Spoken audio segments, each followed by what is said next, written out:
Bonjour à tous. J'ai été invité de LCI aujourd'hui. L'occasion de parler de beaucoup de sujets. Vous verrez, bien sûr, les libertés, ce pass sanitaire, ce qui se passe en Autriche, peut-être en Allemagne, les menaces de reconfinement, toute cette folie, les conflits d'intérêts. Je parlais de la relation entre Ursula von der Leyen et le PDG de Pfizer. Il faut dire les choses, sinon elles sont jamais dites.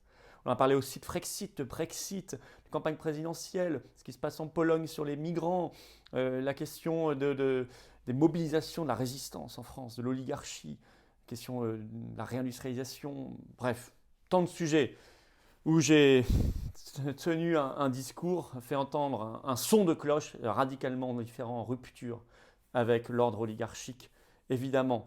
Et je pense plein d'espérance, plein d'avenir pour notre pays, pour la souveraineté de notre peuple, pour notre dignité, notre liberté et l'avenir de l'humanité tout entière, parce que nous sommes dans une phase de déshumanisation. Vous me direz ce que vous en pensez en commentaire. Je vous attends, j'en ai parlé d'ailleurs dans l'interview, ce jeudi 18 novembre, 17h, devant l'ambassade d'Autriche, pour soutenir le peuple autrichien, éviter que ça n'arrive en France. 18 rue Faber à Paris. Soyez là. Et le samedi 20 novembre, cortège national unitaire, 14h le rendez-vous à Paris. Attention, changement de lieu de départ, c'est place du Palais Royal. C'est plus Opéra. Place du Palais Royal, 14h ce samedi 20 novembre. Cortège national unitaire, venons avec nos milliers de drapeaux français, ramenons des gens qui n'ont jamais manifesté. Inversons le rapport de force, préparons la suite. Je vous attends. Abonnez-vous également à cette chaîne YouTube et pensez à venir aux Patriotes. Venez, venez vous battre maintenant. N'attendez plus. Pensez-y en fin de vidéo, en fin d'interview. Il y aura un lien directement sur l'écran pour nous rejoindre, nous reprendre votre adhésion annuelle. C'est vital. C'est vital. Nous, on est une force anti-oligarchique. Vous allez le sentir dans cette interview. Donc, on n'a pas un centime de l'État ni des banques. Donc, il faut adhérer ou réadhérer, venir. On est largement plus de 32 000 adhérents à jour aujourd'hui. Venir dans cette vague populaire pour défendre nos belles valeurs, notre belle patrie, notre belle humanité. Les enfants, l'avenir, la souveraineté du peuple, la dignité. Le lien pour adhérer, réadhérer aux Patriotes se trouve sous la vidéo en description. Il se trouve également en commentaire épinglé et donc en fin d'interview en cliquant là ou là sur l'écran. Pensez-y. Également sous la vidéo en description, la possibilité par un lien de faire un don de soutien aux Patriotes et donc à la résistance tout entière. Adhésion, réadhésion, don, c'est défiscalisé aux 2/3 pour vous. Pensez-y, y compris en fin d'interview.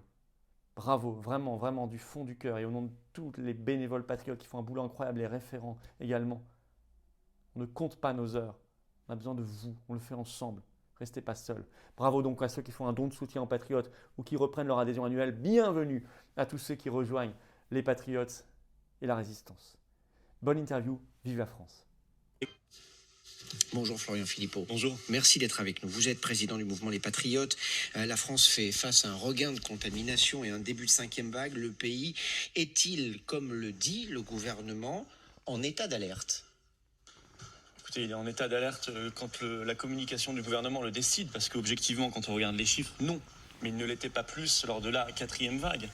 Et en réalité, les difficultés qui peuvent parfois survenir sont liées à l'affaiblissement incroyable et scandaleux du système hospitalier. Et qui date pas d'ailleurs d'il y a quelques années. Ça fait 20 ans. En 20 ans, on a fermé 100 000 lits en France. Chaque année, l'Union européenne nous a demandé de fermer les lits. On l'a fait. 5 700 encore en 2020. Pourquoi dites-vous que c'est l'Union européenne qui a demandé de fermer des C'est lits ? dans tous les rapports des grandes orientations de politique économique de l'Union européenne. Chaque année, vous savez, c'est la Commission qui demande à la France une politique économique et c'est écrit Ce chaque que année. dit l'Europe, c'est de respecter certains critères de déficit et que pour les respecter, il faut faire des économies. C'est ce que dit l'Europe. Elle ne dit pas forcément de fermer des lits d'hôpitaux. Certainement, avec des critères qui sont absurdes, mais elle précise très clairement qu'il faut réduire effectivement les dépenses de santé, la voilure de l'hôpital public, avec un projet quand même derrière de privatisation qui est assez insupportable. Mais en plus, depuis le 15 septembre, on a suspendu 15 ou 16 000 soignants à l'hôpital. Il fait de la loi Covid d'obligation vaccinale. Donc, La évidemment, plupart aujourd'hui, il d'entre en eux ont manque. été réintégrés. Ça, c'est aussi... Écoutez, on aimerait bien en avoir fait, la transparence là-dessus, parce que quand on regarde au cas par cas dans les hôpitaux, ce que nous on fait, on voit qu'il y en a encore un sacré nombre, qui s'ajoute par ailleurs aux pompiers, aux gendarmes, etc., qui sont scandaleusement suspendus. Donc la réalité, c'est qu'aujourd'hui, on voit bien le gouvernement qui réagite la peur, 5e vague, c'était absolument annoncé, de toute façon, ils ne nous lâcheront pas, avec derrière ce pass sanitaire qui devait s'arrêter le 15 novembre, qui est évidemment prolongé au moins jusqu'au 31 juillet 2022. 2022, qui va d'ailleurs enjamber la C'est campagne la présidentielle. possibilité d'y recourir qui est prolongée, pas forcément le pass sanitaire. Oui, vous le savez. là, nous y sommes. Et vous avez vu un département qui n'y recourt pas pour l'instant. Ils y recourent tous. Alors, donc, en on va réalité, parler c'est une justement prolongation, tout simplement. des mesures qui pourraient être prises en France dans les jours ou dans les semaines qui viennent, parce que c'est important. Un mot quand même de la gestion de l'épidémie. Pour l'instant, de ce que disent les chiffres, en tout cas, la France s'en tire mieux que ses voisins, que la Belgique, que l'Allemagne, que les Pays-Bas, que l'Autriche, par exemple. Est-ce qu'on peut accorder au gouvernement, en tout cas, ce satisfait-ci-là, que pour l'instant, la gestion de l'épidémie a été meilleure en France qu'ailleurs? Non, je pense que c'est un décalage temporel, si vous voulez. Nous allons aller vers exactement les mêmes chiffres et le gouvernement feint d'avoir une influence par son pass sanitaire, par ses mesures, le masque à l'école, etc. En réalité, vous allez en Suède, où il n'y a jamais eu ça. Il n'y a jamais eu le moindre confinement, le moindre masque obligatoire, le moindre pass sanitaire. Il n'y a pas l'obsession vaccinale, etc.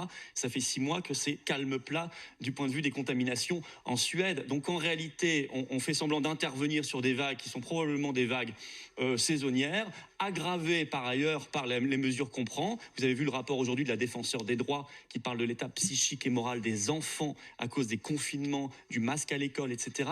Vous avez vu la vague de dépression que nous avons créée dans notre pays, la dépression économique également. Bref, nous avons mis en place un système fou, liberticide, qui est sans cesse aggravé, et le gouvernement nous fait croire que ce sont ces mesures qui gèrent les vagues. En réalité, c'est le temps. Vous dites-vous que le remède a été pire que le mal, ou est pire que le mal? Terriblement pire. L'Europe entière est concernée par le retour en force de cette épidémie. On le voit sur les cas de contamination. Pour l'instant, en tout cas à l'hôpital, ça se passe plutôt bien en France. C'est ce que nous disent tous les médecins qui viennent ici pratiquement tous les jours. L'Autriche a décidé de confiner les non-vaccinés. L'Allemagne se pose la question et pourrait faire de même.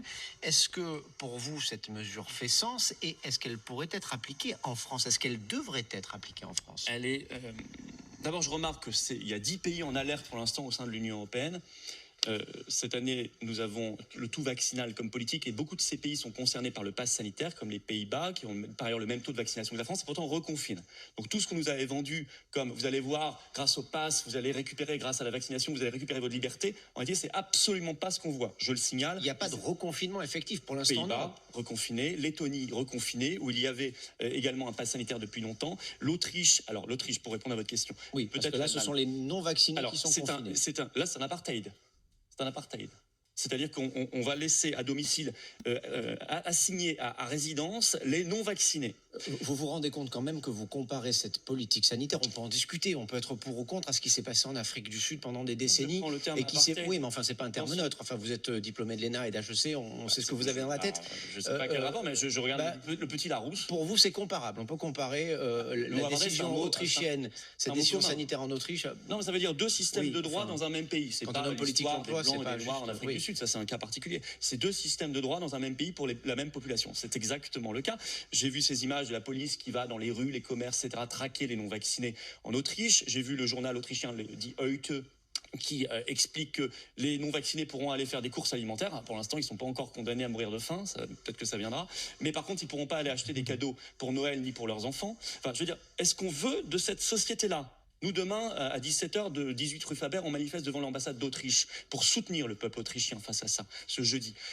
Est-ce qu'on veut de cette société terrible, liberticide? A priori, le peuple autrichien a voté pour ses responsables politiques qui ont décidé de cette mesure. Donc, on peut imaginer qu'en majorité, en tout cas, les Autrichiens soutiennent cette mesure. Ça, c'est un raisonnement, à mon avis, un peu tiré par les cheveux. Oui. C'est bien de voir avec les principaux concernés, mais les principaux concernés... On soit d'accord avec les élus, c'est tiré par les cheveux pour vous? Non, pas la parole. Bon, vous savez, en France, on vote tellement de choses qui, à mon avis, sont déconnectées de la réalité de ce que veut le peuple, y compris sur les référendums, qu'il faut se méfier de ce genre de raisonnement. Mais j'alerte. Parce que le gouvernement nous dit, pour l'instant, on ne fera pas de confinement, y compris des non-vaccinés, etc. Je vois des responsables politiques, M. Bertrand, Mme Pécresse, appeler déjà à cela. Je vois des médecins de plateau de télé appeler également à cela. Il ferait mieux de s'occuper de leurs malades à l'hôpital au lieu d'être sur les plateaux.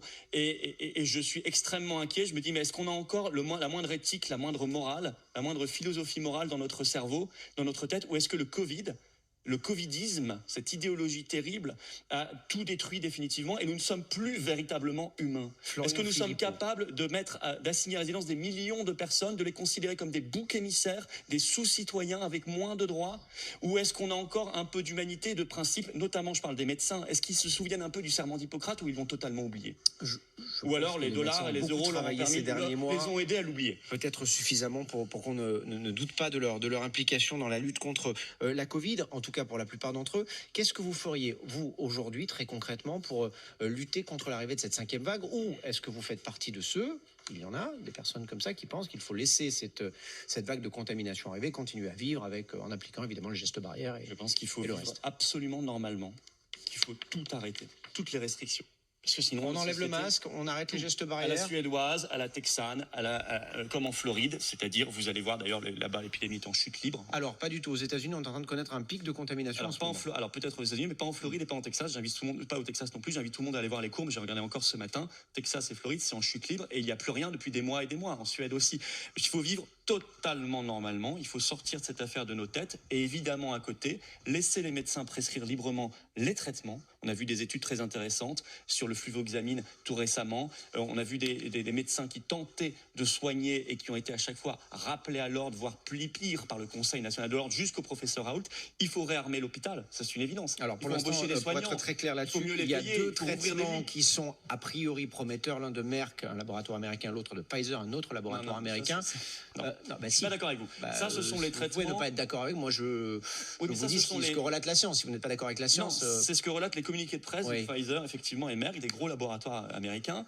Et M. Véran, effectivement, a acheté 50 000 pilules déjà à Merck à $700 la dose, alors que vous avez des études, par exemple, dans le Lancet, on parle du fluvoxamine, $4 la dose, et monsieur Véran ne veut pas en parler, ne veut pas en entendre parler. Et pourquoi ferait-il ça alors? Quelle serait sa logique? De payer plus d'argent ou parce que lui toucherait de l'argent des labos? Quelle est la logique? La logique, je pense, bon là on a appris hier que Pfizer et Moderna faisaient $1000 par seconde de bénéfices. Je pense que nous sommes dans un système extrêmement problématique de collusion entre les gouvernements, les autorités supranationales comme l'Union européenne et les grands laboratoires et les lobbies. Donc je résume, et corrigez-moi si je me trompe, la 5e vague, on laisse les choses se faire, on verra bien, les choses se règlent. On traite les gens, on laisse les médecins prescrire librement, on réarme l'hôpital plutôt que de le désarmer, on rouvre des lits, on remet du personnel soignant, on fait attention aux personnes vulnérables. Nous connaissons les profils vulnérables au Covid. Nous les connaissons maintenant. Il y a 18 mois, c'était plus compliqué. Maintenant, on sait précisément qui c'est.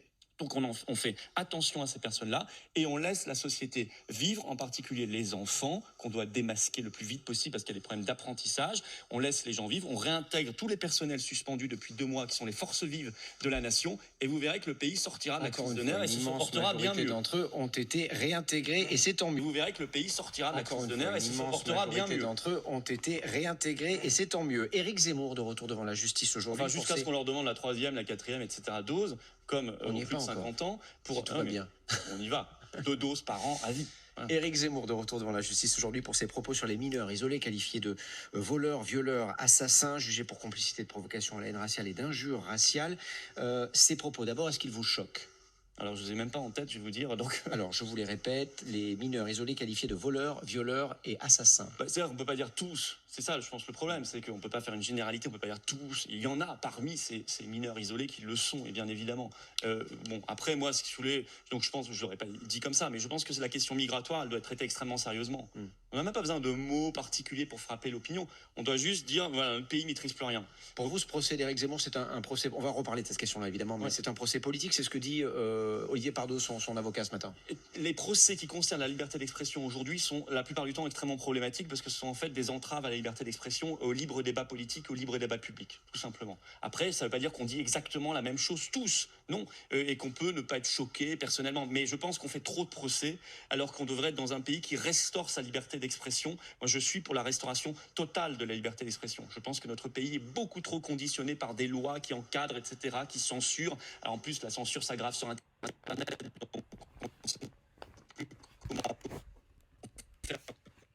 S'exprimer. Et ça, c'est un vrai souci. On doit pouvoir, ne serait-ce que pour l'intelligence du débat, y compris le débat scientifique, avoir une liberté d'expression totale en France. Il y a une grosse liberté quand même d'expression sur les réseaux sociaux, on peut le constater tous les jours. Les réseaux sociaux votre frère Damien Philippot, les chaînes sont fermées, les comptes sont censurés. Il travaille désormais, votre frère, pour Éric Zemmour. Il s'occupe des sondages. C'est un spécialiste des sondages, votre frère. Vous avez travaillé ensemble, je crois, à l'époque du Front National, quand vous étiez tous les deux. Enfin, moi, pas pour les sondages, j'ai pas bossé pour les... Non, mais votre frère, en tout cas. Voilà. Est-ce que vous pourriez travailler avec ou pour Éric Zemmour? Mon frère, il n'est pas dans l'équipe de campagne, il est prestataire de service, mais il a d'autres clients, donc c'est un client parmi d'autres clients. Est-ce que moi, moi, je suis candidat à l'élection présidentielle. J'ai lancé ma campagne le 24 octobre. Mon discours est sur ma chaîne YouTube pour ceux qui veulent aller voir, où j'ai traité tous les sujets. Vous êtes toujours candidat, vous en êtes où des parrainages? J'arrive à 200 parrainages à peu 200 près. parrainages. C'est pas simple. C'est cette affaire antidémocratique. Antidémocratique, je le dis bien, parce que beaucoup de maires sont terrorisés par les départements, les régions, les instances intercommunales qui font du chantage, et on ne peut pas continuer comme ça. Donc soit on remet l'anonymat ou on donne l'obligation aux maires de parrainer, soit on crée un parrainage citoyen, c'est peut-être ce qu'il faut faire. Comme ça on décharge les maires de cette responsabilité compliquée, et c'est 100 000 citoyens ou 50 000, j'en sais rien, inscrits sur les listes électorales qui pourraient parrainer les futurs candidats à la présidentielle. Le système aujourd'hui, on va arriver à des candidatures officielles. Vous aurez le président sortant, 3 ou 4 candidats choisis, concurrents par le président sortant, qui auront leur signature, et les autres n'auront plus le droit de se présenter. Julien Arnaud. Oui, pour prolonger la question de Thomas sur votre propre candidature à vous. Aujourd'hui, quand on évoque le nom de Florian Philippot, on pense tout de suite à anti-pass, anti-vax. Vous rappeliez vous-même que vous alliez manifester... Anti-vax, moi je suis pour la liberté, tout simplement. Que vous alliez manifester par exemple devant l'ambassade d'Autriche. Est-ce que vous ne vous êtes pas cornérisé, j'allais dire, vous-même, et qu'on ne pense pas à vous demander par exemple la réforme des retraites, votre mesure du pouvoir d'achat, parce que vous avez cette image qui vous colle aujourd'hui à la peau, et par conséquent, est-ce que vous ne seriez pas amené à rejoindre tel ou tel candidat? Éric Zemmour, j'y reviens là-dessus, parce que ça ne sera pas Marine Le Pen a priori. Éric Zemmour, et est-ce que vous comptez quand même aller jusqu'au bout?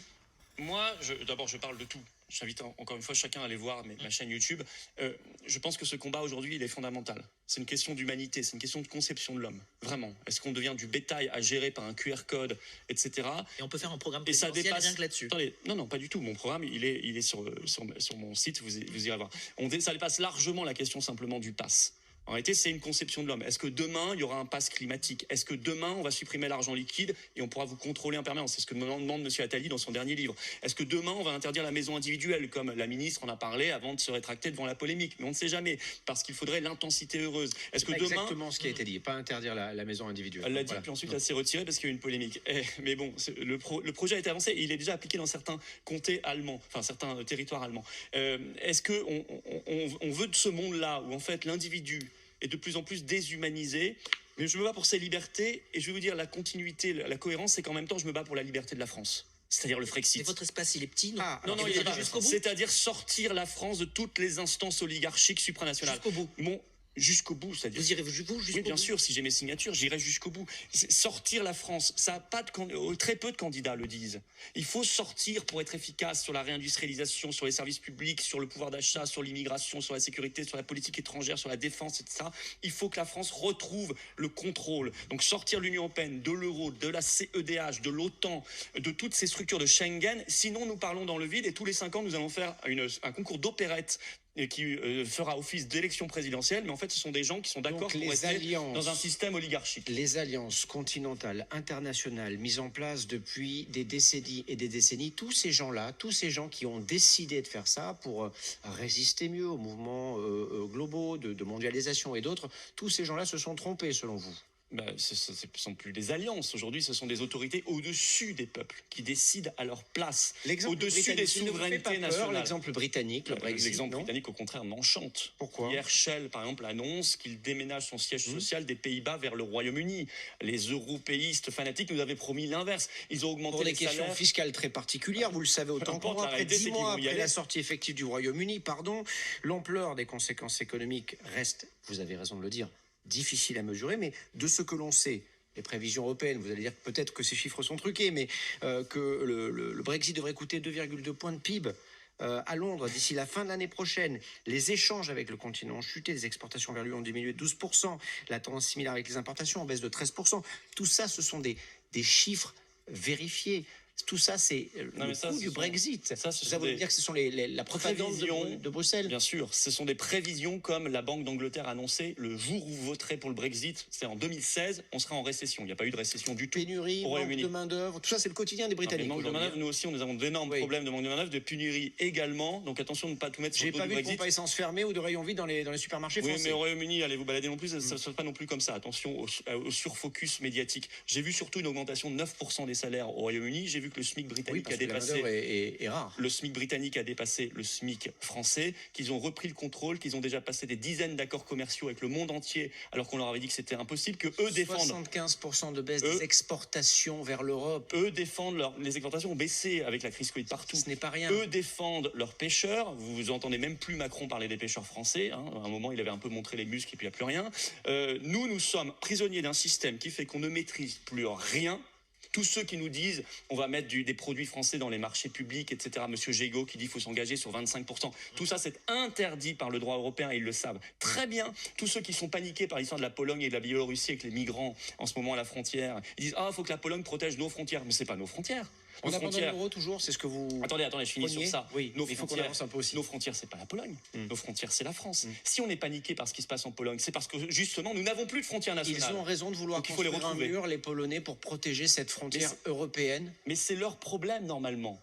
Vous voyez ce que je veux dire? Oui, ils ont raison de gérer de le faire, comme ils gèrent. De vouloir le faire, en tout mais cas. si la France considère que c'est un problème pour elle, c'est parce que nous savons que dès qu'un migrant mettra le pied sur le sol polonais ou n'importe quel pays de l'espace de l'Union européenne, il pourra venir en France en quelques jours. Si c'est ça le problème, sans venait à contrôle. être érigé, est-ce que l'Europe doit y prendre sa part financière? Mais je ne veux certainement pas que l'Union européenne fasse quoi que ce soit, je veux qu'elle disparaisse, monsieur. C'est ça ma différence avec les autres candidats.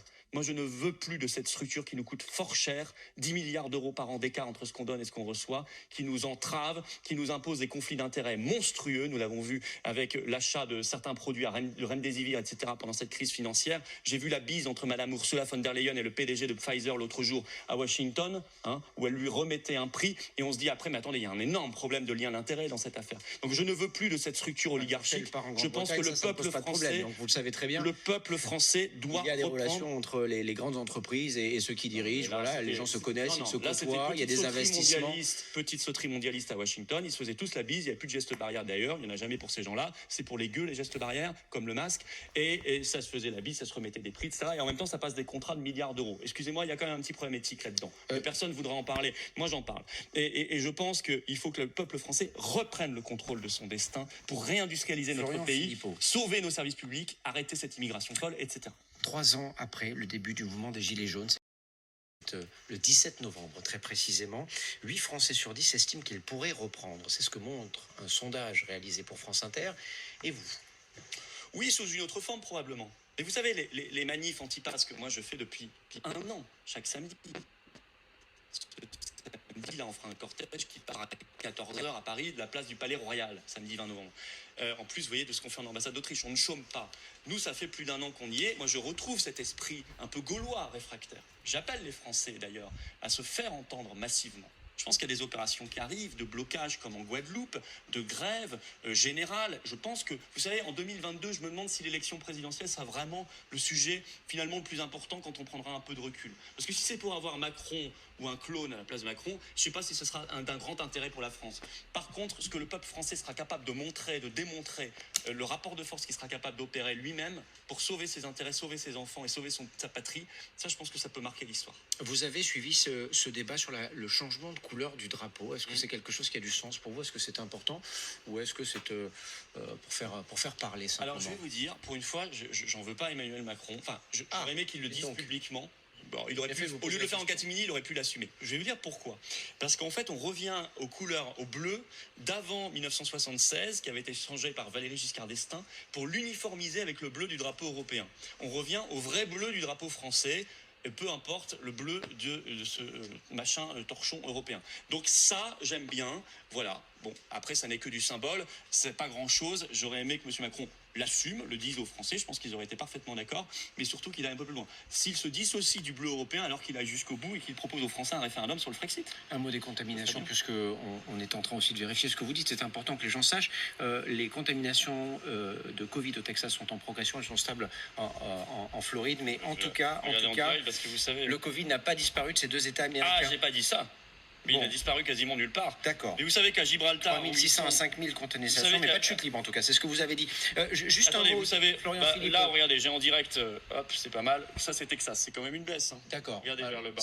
C'est une stabilisation, mais clairement, la courbe, la courbe progresse. Moi, j'appelle ça quand même une baisse. En juin dernier, vous avez dit ils veulent truquer l'élection présidentielle de 2022 après avoir truqué celle de 2017. D'abord, vous parlez de qui et est-ce que vous le croyez vraiment que les élections présidentielles sont truquées en France? S'il y a le vote par correspondance, oui.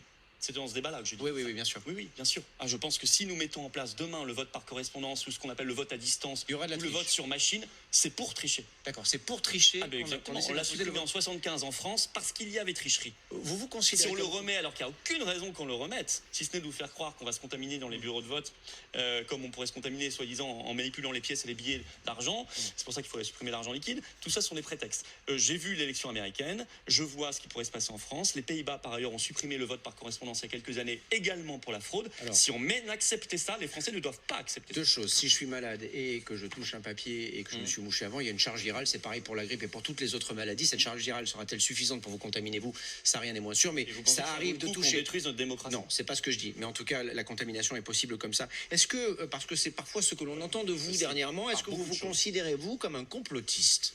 Alors vous savez, c'était marrant parce que on m'a dit sur un plateau en décembre 2020, complotiste. Le jour où je disais, vous savez, il risque fort d'y avoir en France un passeport sanitaire. Tout le plateau. Mais vous ne répondez pas à ma question. Est-ce que vous pensez être un complotiste? Non, aujourd'hui, si vous voulez, regardez ce que j'ai dit et ce que j'ai écrit dans mes livres. J'en sors un bientôt, là, qui s'appelle Face à l'oligarchie sans sortir. Et regardez ce qui se produit et regardez si c'était complotiste ou pas. C'est juste la stricte réalité. Donc vous êtes un visionnaire. Je suis même pas visionnaire. C'est assez simple à comprendre. Vous tirez le fil de ce qu'ils sont en train de faire, vous allez comprendre. Donc là, ceux qui croient encore, ceux qui ont cru, honnêtement, moi j'avais prévenu tout de suite, et sûrement qu'on me disait que j'étais complotiste quand je prévenais, que évidemment le pass ne s'arrêterait pas le 15 novembre, qu'évidemment il se contenterait pas de 2 doses, qu'évidemment que là, la 3e dose ne va pas concerner simplement les plus de 65 ans, qu'elle va concerner à la fin tout le monde. En tout cas, si on accepte ça, si on ne se bat pas. Certains diraient c'est complotiste. En réalité, 3 mois plus tard, c'est juste la réalité. Merci. Il n'y a pas besoin d'aller chercher des complots. Merci Florian. Merci à vous. Merci d'être venu sur ce plateau ce matin. 11h23, dans un instant, on va parler de la crise sanitaire, évidemment, parce que les contaminations continuent de progresser en France. On va aussi parler du